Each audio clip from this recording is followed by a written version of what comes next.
Part है covalent character.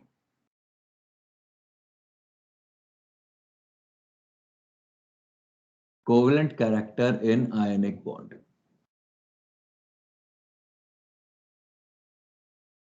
Covalent character in ionic bond. और इसी चीज को अपन बोलते हैं polarisation.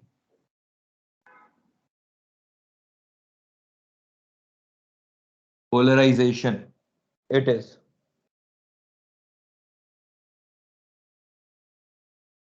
when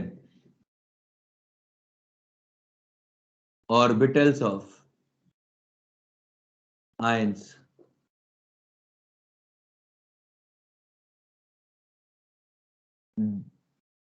overlap with each other in an ionic bond. In an ionic bond, it is called polarization. ठीक है। cations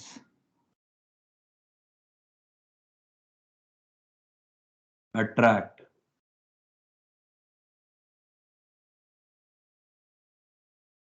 orbitals of an ion towards themselves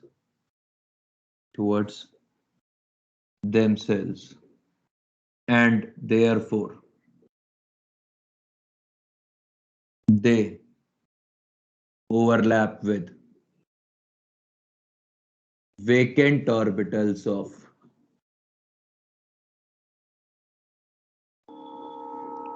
cation।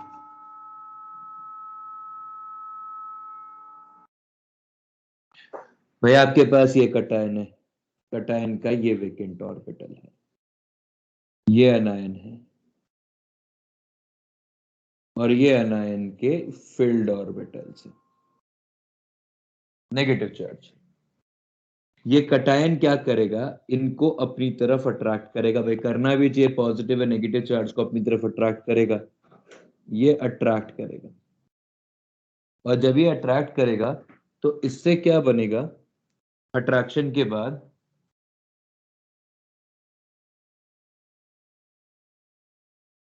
ये ऐसा ओवरलैप कर बैठेगा।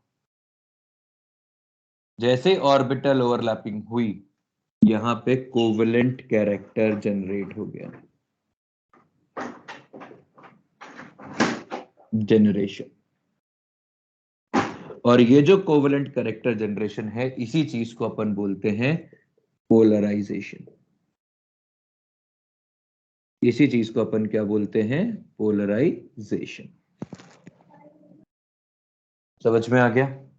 अब ये जो कटायन होता है, ये जो पावर होती है इसकी इलेक्ट्रॉन खींचने की, इस चीज को बोलते हैं polarising power.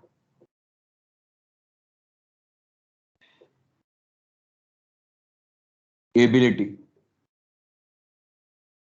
Of cation to attract orbitals of एन, इसको रिप्रेजेंट करते हैं फाई से।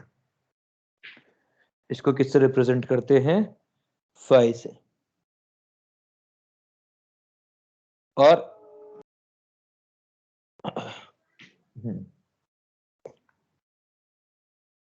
ये डिपेंड करते हैं, मतलब यदि अपन पोलराइजिंग पावर या phi is directly proportional to, is called polarising power is directly proportional to charge is inversely proportional to size। जितना ज्यादा चार्ज होगा उतना ही ज्यादा फोर्स ऑफ अट्रैक्शन लगाएगा, जितना छोटा साइज होगा उतनी ही ज्यादा चार्ज डेंसिटी वो होल्ड करेगा। समझ में आ गया। इसके बाद इसमें एक और चीज होती है, polarising power is directly proportional to pseudo inert gas configuration. Configuration of cation. यदि है तो, if available, if any. Pseudo inert gas configuration होता है 3D10 या 4D10 या 5D10, ऐसा स्टेट। समझिए एक एक का एग्जांपल। पहले पोलराइजिंग पावर कंपेयर कर लेते हैं अपन लोग। Lithium plus beryllium +2, boron +3, carbon +4। तो ये पोलराइजिंग पावर ऐसे बढ़ेगी। यदि अपन ने एग्जांपल लिया Li प्लस Na प्लस के plus Rb plus Cs plus, तो ये पोलराइजिंग पावर ऐसे बढ़ेगी, ऐसे साइज बढ़ेगी, पोलराइजिंग पावर कम होगी। ठीक है, मतलब आपके पास बिल्कुल सीधा सीधा ट्रेड ऑफ है बिटवीन साइज एंड चार्ज। आगे मान लीजिए मेरे पास है K प्लस और मेरे पास है Ag प्लस। K प्लस के बाजू में क्या आता है, Cu प्लस। तो इसका पोलराइजिंग पावर ज्यादा होगा। दोनों की साइज नियरली सेम है, बहुत बड़ा अंतर नहीं है, तो थोड़ा बहुत अंतर है भी पर चलेगा। और दोनों पे चार्ज सेम है, पर अंतर क्या है, कॉपर की इलेक्ट्रॉनिक कॉन्फ़िगरेशन क्या है, इलेक्ट्रॉनिक कॉन्फ़िगरेशन है 3D10। मतलब पहले 3D10 4s1 थी, ये निकल गया, तो अब 3D10 है। और ये 3D10 क्या होती है, ये होती है सूडो इनर्ट गैस। तो इसकी पोलराइजिंग पावर बहुत हाई है कॉपर प्लस की। वैसे ही Ca+2 से बहुत ज्यादा होगी Zn+2। मतलब ये एक ज्यादा नहीं है, एक ज्यादा तो मैंने लिख दिए सम्मान दिखाने के लिए, बाकी ऐसे 25-30 लगाने पड़ेंगे, इतनी ज्यादा होती है इनकी। ठीक है, प्लीज कॉपी करिए, फिर इसके बाद आगे देखेंगे। डाउट से तो पूछ सकते हैं प्लीज।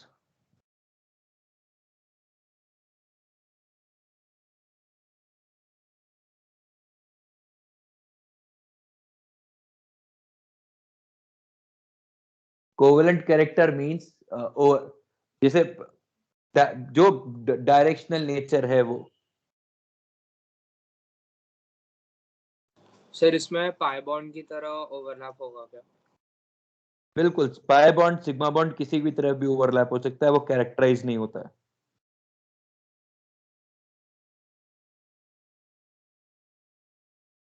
ठीक है, कॉपी करिए।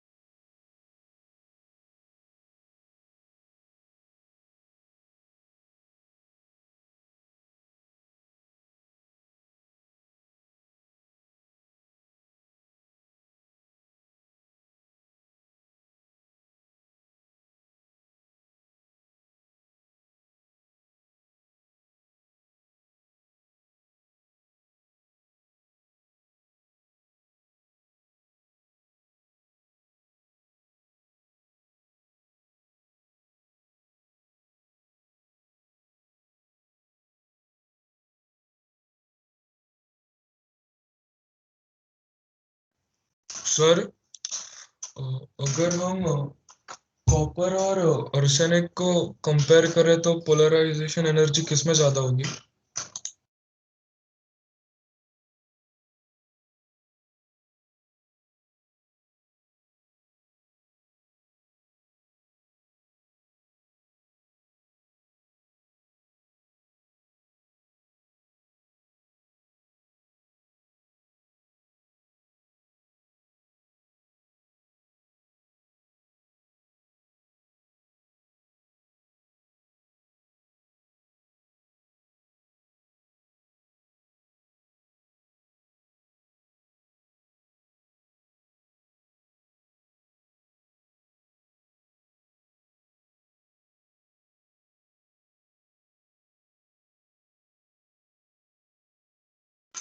सर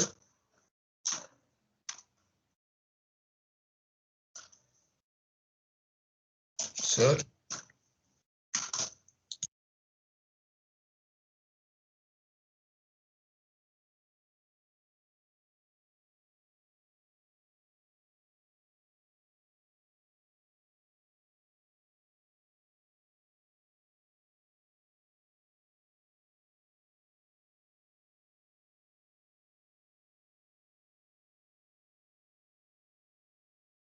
सर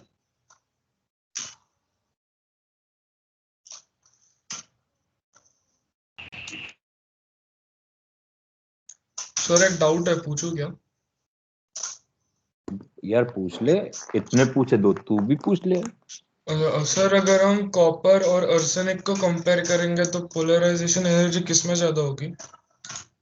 फिर से बोल एक बार। सर अगर हम कॉपर और आर्सेनिक को कंपेयर कर रहे हैं तो किसमें ज्यादा पोलराइजेशन एनर्जी होगी? पोलराइजेशन पावर होगी, एनर्जी की तो बात सॉरी, नहीं है। दूसरी पावर, बात, सॉरी। कॉपर और आर्सेनिक को कंपेयर करना थोड़ा सा समस्या का विषय हो जाएगा, पर फिर अपन आर्सेनिक को देंगे भाव, क्योंकि भाई आर्सेनिक +5 स्टेट में है। यदि +5 स्टेट में है तो नो डाउट, मतलब फिर तो कंपैरिजन नहीं, वो इतना ज्यादा होगा कि कंपाउंड कोवलेंट की जगह, मतलब आयनिक की जगह सिर्फ कोवलेंट ही होगा। Thank you sir. Please copy हो जाए वैसे ही बताएं।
कॉपी हो जाए तो बताएं प्लीज।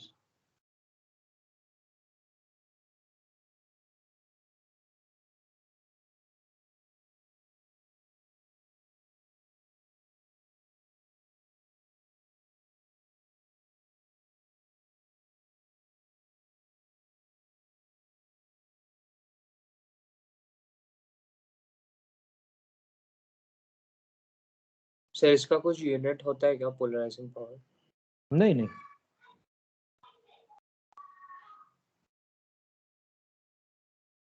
यार थोड़ा तेज तेज कॉपी करने की कोशिश करें, संभव है।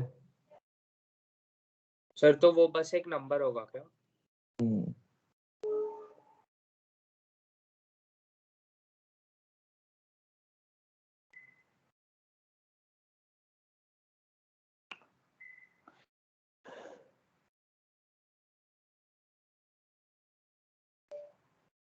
चलो एक का तो हुआ एटलीस्ट।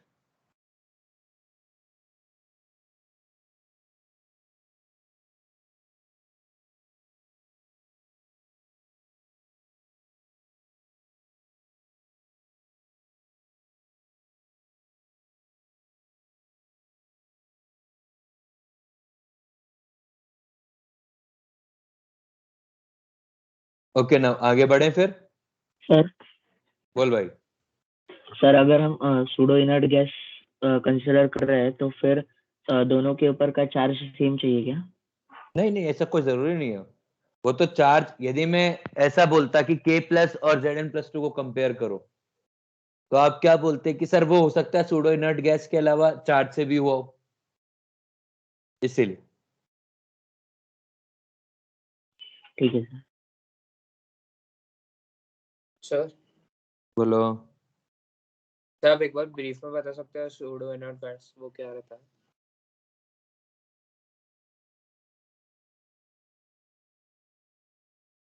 ठीक है,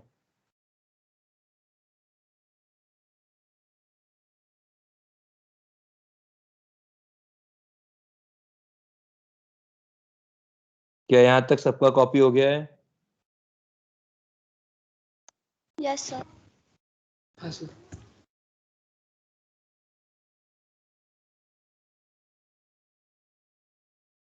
चलिए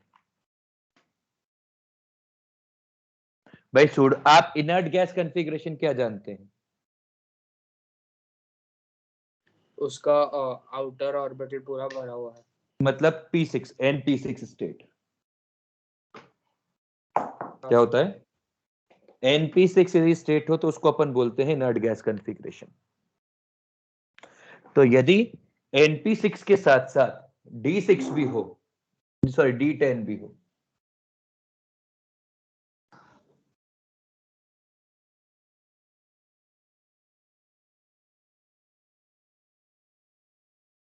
कल फ्राइडे है ना? N1D होगा ना? हम्म, NP6 के साथ N-1D, राइट? हाँ, नहीं, करो रुक सबर।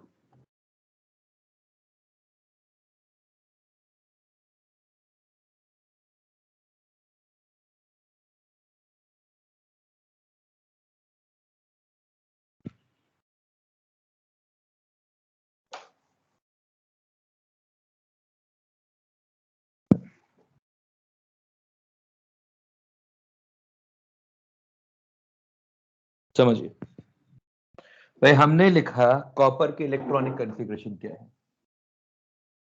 Copper 1s2 2s2 2p6 3s2 3p6 4s2 4s1 3d10 है। नोबल गैस कॉन्फ़िगरेशन क्या होती है? नोबल गैस कॉन्फ़िगरेशन होती है यहां तक। आपने इसको 4s0 कर दिया, Cu प्लस बना दिया, 1s2 2s2 2p6 3s2 3p6 3d10। तो ये नोबल गैस कॉन्फ़िगरेशन नहीं है। नोबल गैस कॉन्फ़िगरेशन तो ये थी, और उसके बाद भी ये पूरा का पूरा शेल कंप्लीटली फिल्ड है। तो इस चीज को अपन बोलते हैं सूडो इनर्ट गैस कॉन्फ़िगरेशन। समझ में आ गया? मतलब N-1 S2 N-1 P6 N-1 D10, ये configuration. Are we clear? Yes sir. Thank you. आगे सर इसमें N शेल में कितने इलेक्ट्रॉन, उस पे कुछ रेस्ट्रिक्शन है ना? अरे N में इलेक्ट्रॉन है ही नहीं। यदि N में इलेक्ट्रॉन हाँ होंगे तो फिर इलेक्ट्रॉन के रेस्ट्रिक्शन की बात ही नहीं, आयन की कॉन्फ़िगरेशन है, नहीं है। आगे भाई, आपने कहा आपको कंपेयर करना है Zn+2 CD+2 Hg+2 Cu+ Ag+ Au+, तो पोलराइजिंग पावर ऐसे जाएंगी, क्योंकि इधर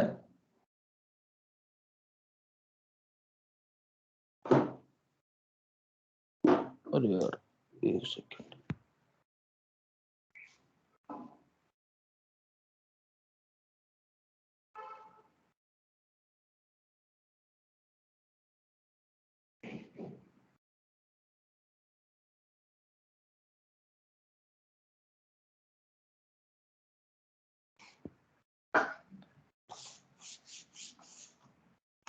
जो Z इफेक्टिव का इंक्रीमेंट है वो भी काउंट हो जाता है,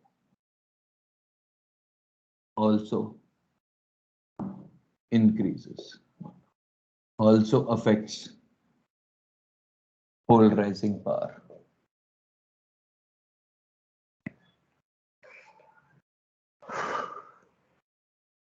चलिए जरा समझते हैं। मतलब यदि अपने को कोवेलेंट कैरेक्टर ही कंपेयर करना हो, कंपैरिजन, सिर्फ कोवेलेंट कैरेक्टर कंपेयर कर रहे हैं, समझिए LiCl, NaCl, KCl, RbCl, CsCl, तो सबसे ज्यादा कोवेलेंट कैरेक्टर किसका होगा? इसका, क्योंकि इसकी पोलराइजिंग पावर बहुत हाई होगी। वैसे ही LiCl, BeCl2, AlCl3 और SiCl नहीं, BCl3 and CCl4 covalent nature.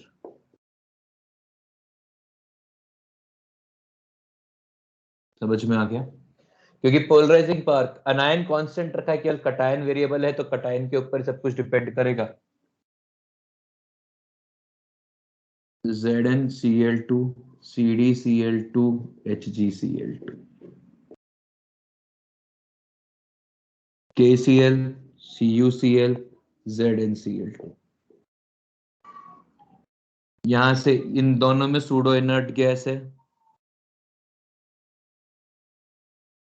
बस, and Zn has more charge। जैसे कटायन के लिए पोलराइजिंग पावर है, वैसे ही अनायन के लिए है polarisability. Polarisability,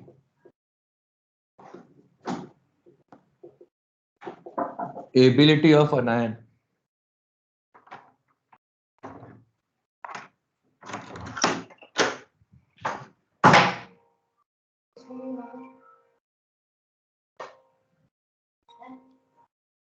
ability of anion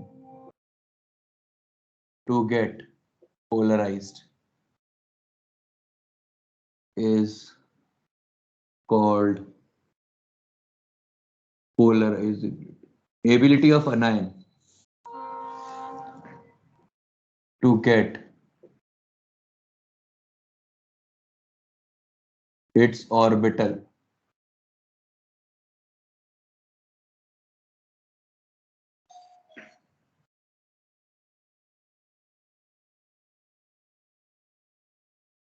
attracted is called polarizability।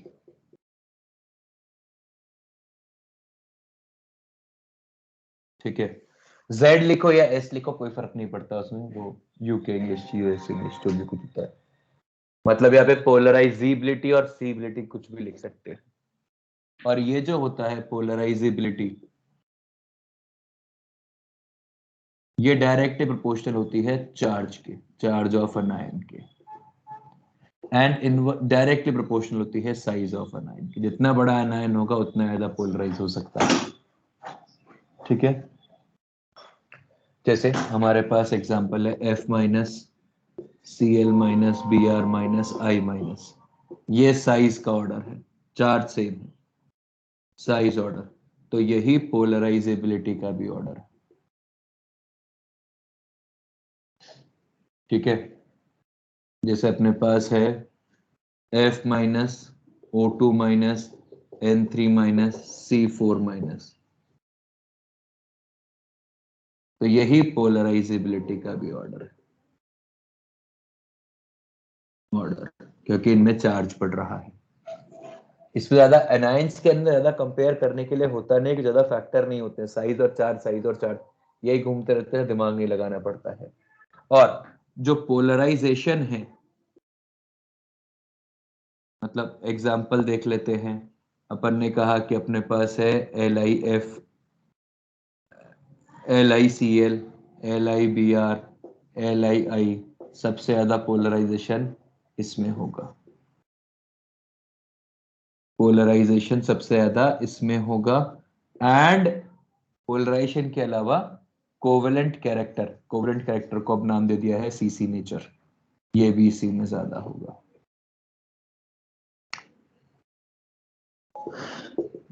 Polarisation is मतलब पोलराइजेशन इन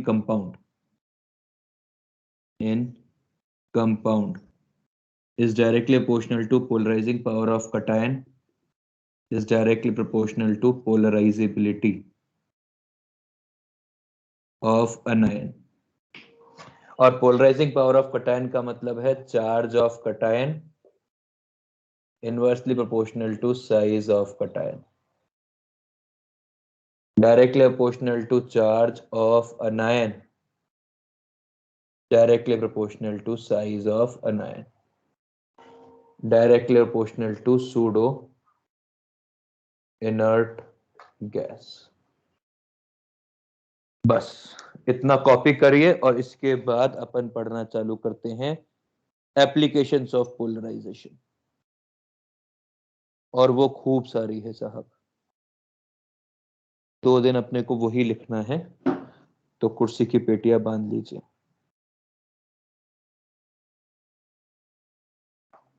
शिवम फोटो भेज रहा हूं भाई।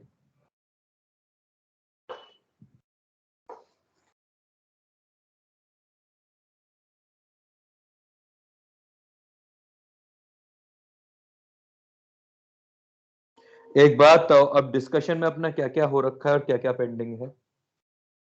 अपने मॉड्यूल डिस्कस हुए हैं क्या? एनएमएसटी डिस्कस, वीके जायसवाल डिस्कस हुई है क्या कि पीरियोडिक टेबल की? सर अभी तक बस एक मॉड्यूल का 100 क्वेश्चंस डिस्कस हुए, बाकी कुछ नहीं हुआ। तो मॉड्यूल मॉड्यूल के में भी कंप्लीट नहीं। मॉड्यूल कंप्लीट नहीं हुआ अभी तक डिस्कशन?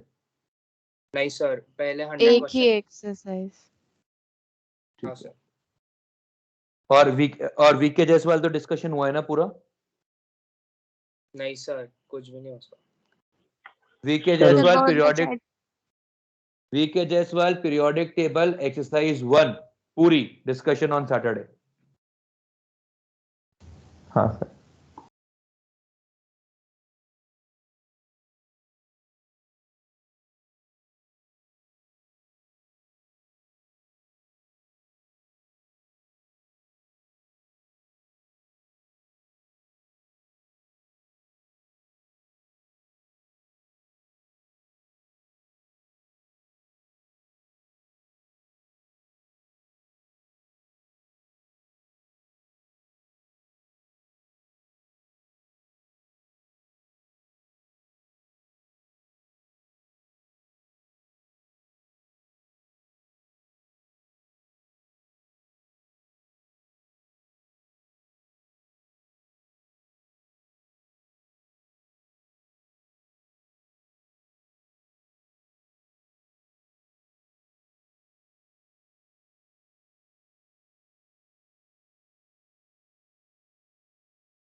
हाँ देवांग, दोनों सेम है। और आर्यन, मेरे पास तेरे लिए कोई आंसर नहीं है।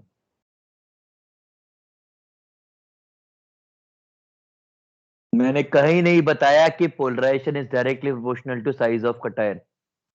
पूरे इसमें सर कहीं मुझे पर गलती से हुआ।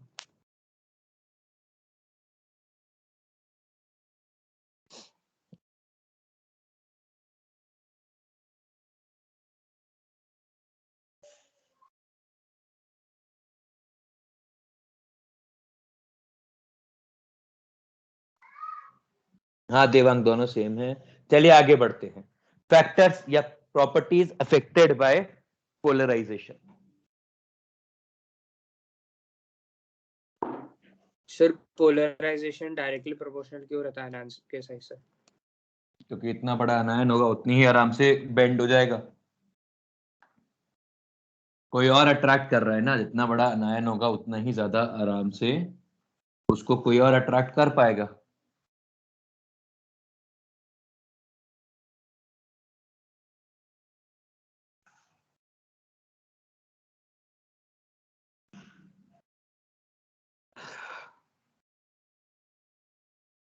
तुम में से केयूपीवाई के लिए कितने लोग प्रिपेयर कर रहे हैं? ऑल्दो हमारे पास लिस्ट है। एक सुहानी का मेरे को पता है, और कोई है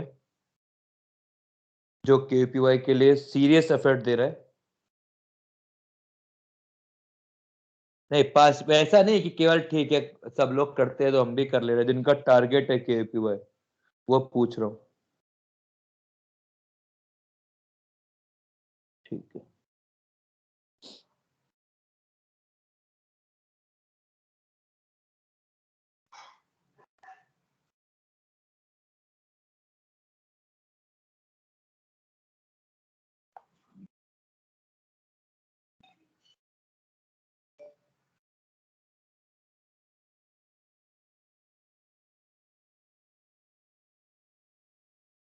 ये टीपी क्या होता है?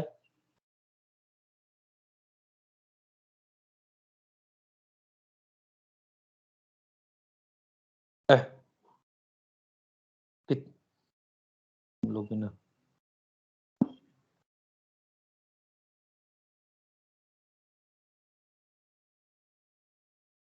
समझिए। ठीक है, अभी चालू करेंगे उसके लेक्चर्स भी। Applications of polarisation.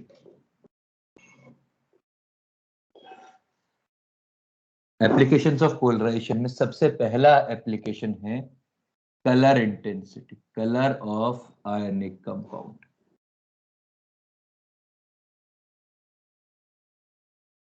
in some ionic compounds, color is due to electronic transitions between cation and anion, which are active due to polarization, and color intensity is directly proportional to polarization only. ठीक है, example है AgC, AgF, AgCl, AgBr, AgI। अब F को कोई polarise नहीं कर सकता on practical ground, क्योंकि F का जो चार्ज -1 ही है और उसकी साइज बहुत छोटी है। तो F को प्रैक्टिकली पोलराइज करना इज वेरी डिफिकल्ट जॉब। तो F को अपन पोलराइज नहीं कर पाते हैं, इसीलिए ये वाला कंपाउंड तो कलरलेस है। आयोनिक मतलब व्हाइट आयोनिक। ये व्हाइट है, ये पेल येलो है या लाइट येलो है, और ये डार्क येलो है। ठीक है, ये डार्क येलो है। जैसे इधर से इधर तक पोलराइजेशन बढ़ रहा है, तो कलर भी चेंज हो रहे हैं। आगे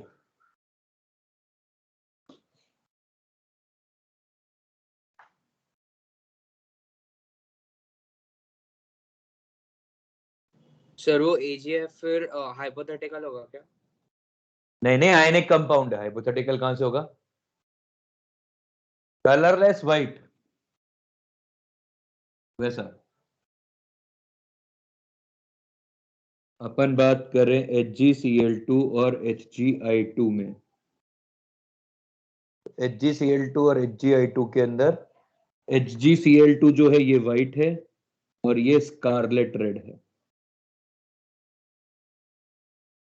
ये स्कारलेट रेड है।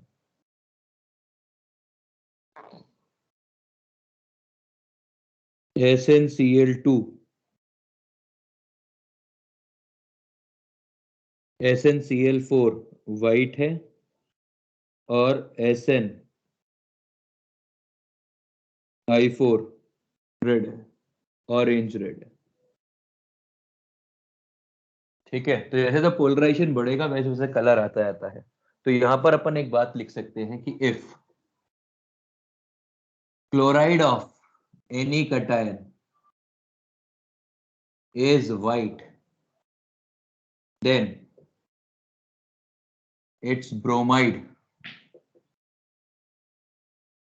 or iodide can be colored. But if iodide of any ion is white, then its chloride and bromide will be white. क्यों? क्योंकि आयोडीन का पोलराइजेशन सबसे ज्यादा है। यदि सबसे ज्यादा पोलराइज होकर भी वो व्हाइट ही है, तो फिर जो कम पोलराइज हो रहे हैं वो तो पक्का से व्हाइट ही होंगे। Are we clear?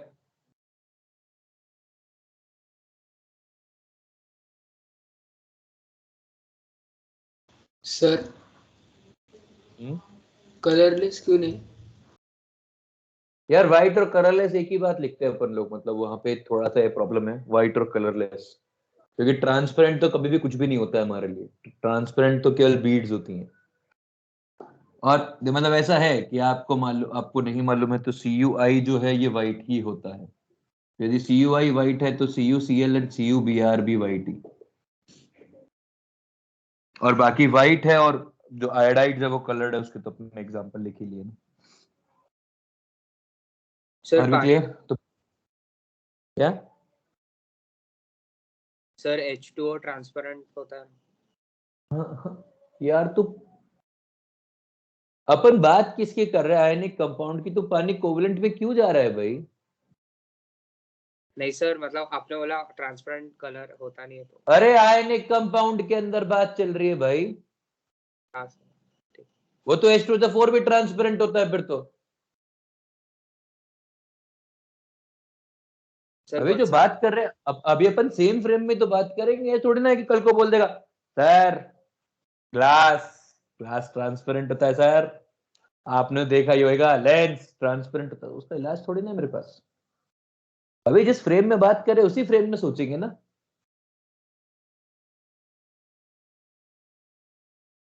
ठीक है, हाँ सर। चलिए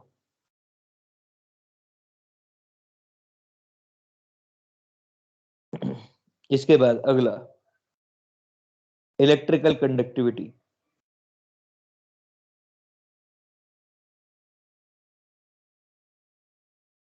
electrical conductivity is inversely proportional to polarization। और ये सिर्फ इन सम कंपाउंड्स ओनली है, ऐसा नहीं कि सब में लगा सकते हैं, ऐसा कुछ नहीं है। इन सम कंपाउंड्स ओनली। तो क्या होगा? आयोनाइज, देखिए electrical conductivity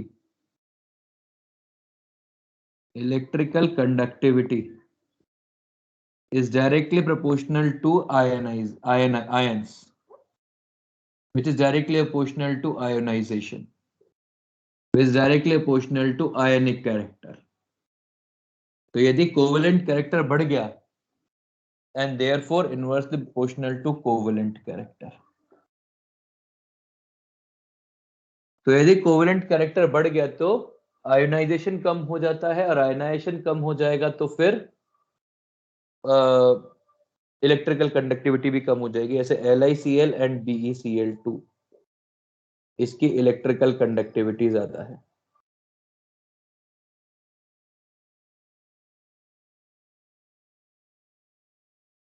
Are we clear? Yes, sir. NaCl and MgCl2. NaCl की ज्यादा है. कृपया करके यहां तक कॉपी करिए और इसके बाद अपन पढ़ेंगे थर्मल स्टेबिलिटी, और थर्मल स्टेबिलिटी के बाद अपने को आज की क्लास खत्म करनी है.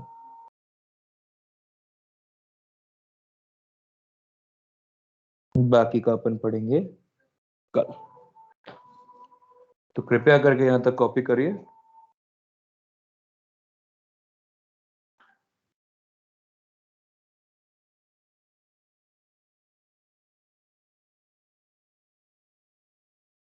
यदि आप लोगों ने एक काम करोगे क्या, कलर इंटेंसिटी मींस मतलब कलर कैसा होता है, मतलब कलर जैसे व्हाइट है वो कम इंटेंस कलर है, रेड है जो मोर इंटेंस कलर है, वैसा जिसको आप ज्यादा स्पार्क में देख पाते हो उसको बोलते हैं. यार एक काम करोगे, ये मैंने फोटो भेज दिया, बाद में फोटो से कॉपी कर लोगे, पहले मैं पढ़ा लूं. ठीक है सर. चलेगा सर.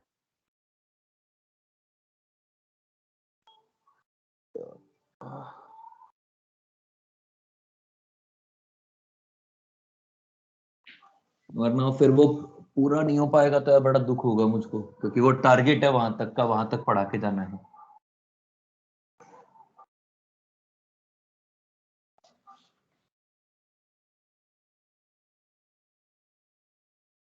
ये जो संगीत प्रेमी है इसका कुछ ना कुछ इलाज करना पड़ेगा यार.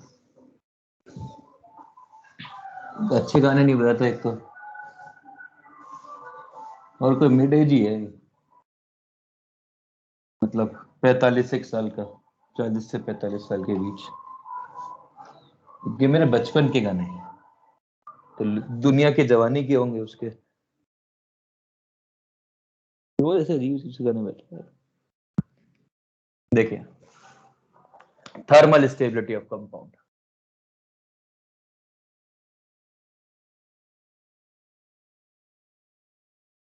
Of compounds. देखिए, थर्मल स्टेबिलिटी का मतलब है आपने कोई कंपाउंड को हीट किया AX, इसको आपने हीट किया और ये A2NX में टूट गया, A2X2 में टूट गया मान लीजिए. ठीक है, तो ये जो डिसोसिएशन है, थर्मल स्टेबिलिटी है तो डिसोसिएशन कम होएगा. अब ये दो टाइप से होता है. एक होता है जिसके अंदर आपके पास बड़े कटायन होते हैं, बड़े अनायन होते हैं. इन case of large anions, polyvalent, polyatomic. Polyatomic anions are large anions. In this case,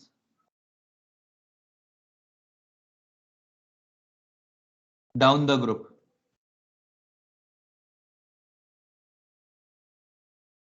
size increases.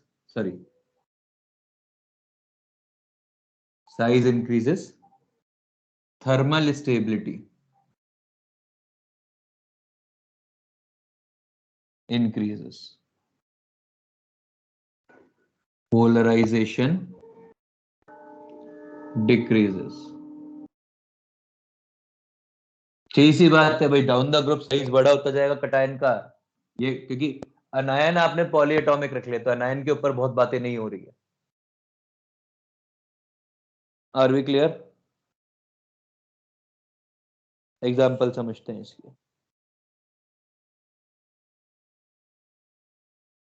LiClO3, NaClO3, KClO3, RbClO3 CsClO3 stability order.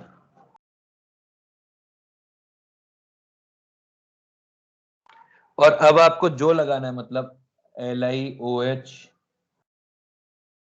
LiNO3 Be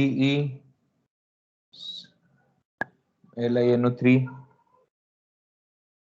Li2CO3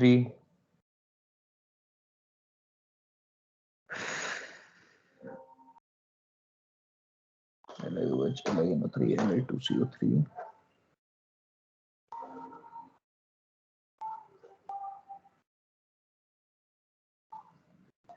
Li2SO4 Li2O2 and superoxides too, LiO2।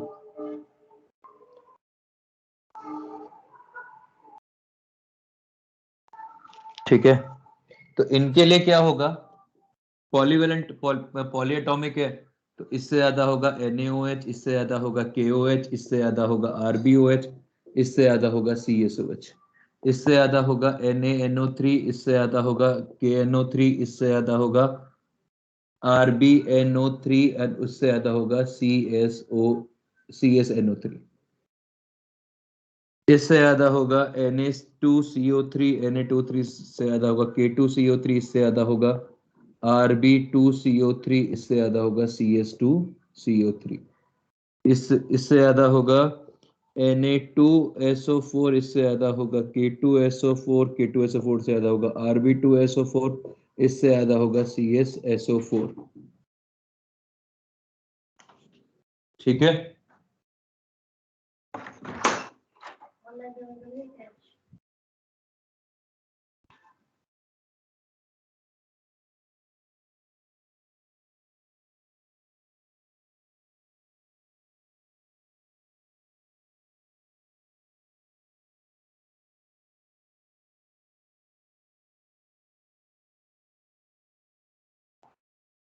हाँ जी। Li2O2 इससे ज्यादा होगा Na2O2, इससे ज्यादा होगा K2O2, वैसा। Super oxide सब में बनते नहीं, इसलिए कोई मतलब नहीं बनता। तो ये ट्रेंड्स हैं, जो ट्रेंड इसमें है वही ट्रेंड एल्कलाइन अर्थ मेटल्स में होगा, मतलब BeClO3 होल ट्वाइस, इससे ज्यादा होगा MgClO3 होल ट्वाइस, इससे ज्यादा होगा KClO3 होल ट्वाइस, इससे ज्यादा होगा, के क्यों लिख दिया मैंने, Ca।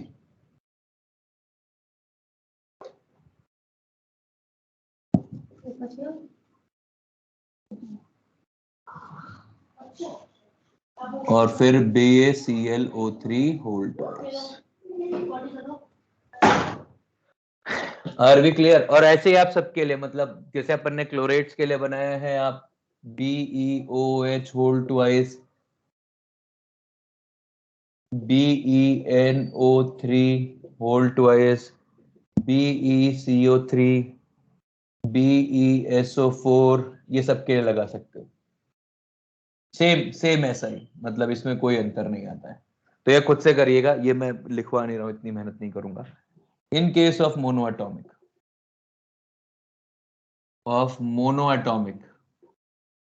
अनायन, यदि मोनोएटॉमिक अनायन होगा, then polarization is not dominant. इस केस के अंदर पोलराइजेशन डोमिनेंट नहीं होगा, इसीलिए stability is directly proportional to lattice energy. जितना ज्यादा लैटिस स्ट्रांग होगा उतना ही ज्यादा स्टेबल होएगा। तो इसीलिए down the group lattice energy decreases, therefore stability decreases. जो लगाना लगा लो अब, मतलब BeO इससे ज्यादा स्टेबल होगा MgO से, MgO ज्यादा स्टेबल होगा CaO से, ज्यादा स्टेबल होगा SRO से, ये ज्यादा स्टेबल होगा BaO से। Are we clear?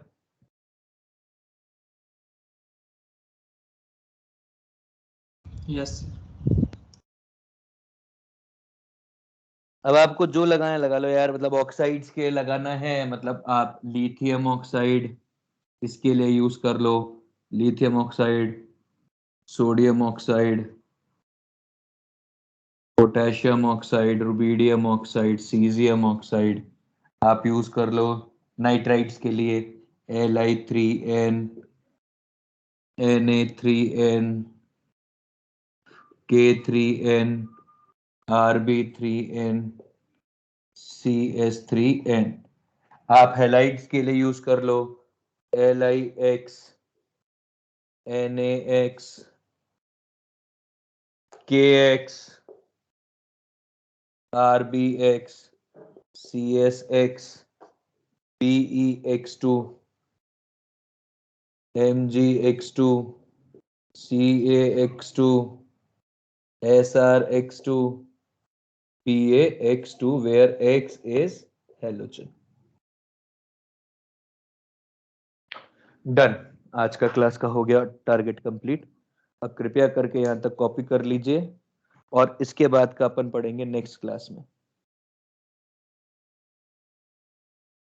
Rishikesh is saying something, बोलो। सर एक बार फोटो भेजिए ना। एक बार फोटो के 2 बार फोटो भेज दूंगा भाई।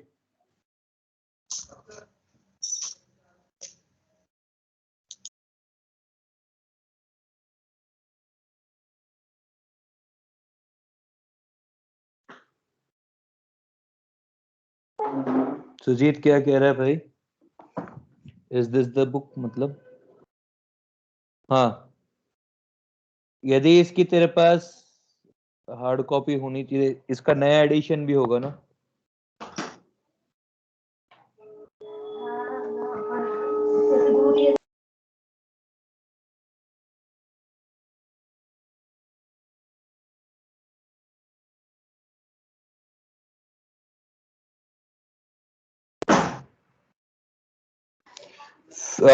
फिर जो हार्ड कॉपी है वो खरीद ले शुभम। ये बुक सॉल्व होगी पूरी, मतलब तेरे को एडवांस तक जाना है तो ये तो सॉल्व करना ही करना है, वैसा है। तो खरीदने में ऐसी कोई तू लॉस में नहीं रहेगा at any point of time.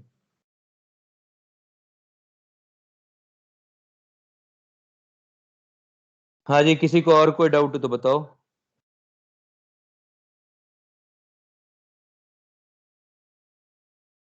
Rishikesh आओ। नहीं, we can not, we should not compare stability across anions. यदि करना होगा तो अपने को डेटा चाहिए। What we refer when thermal stability change, मतलब एक जो ज्यादा स्टेबल है उसको डिसोसिएट करने के लिए ज्यादा टेम्परेचर लगेगा देवांग, और जो कम स्टेबल है उसको डिसोसिएट करने में कम टेम्परेचर लगेगा। What we refer when we नहीं, why is thermal stability increases down the group. भाई इतना ज्यादा पोलराइजेशन होगा, जो बड़े अनायंस हैं उनको पोलराइज करना आसान होता है, तो जिनको पोलराइज करना आसान होता है तो उनके अंदर कोवेलेंट कैरेक्टर बढ़ता जाता है। जितना ज्यादा कोवेलेंट कैरेक्टर होगा उतना ही कम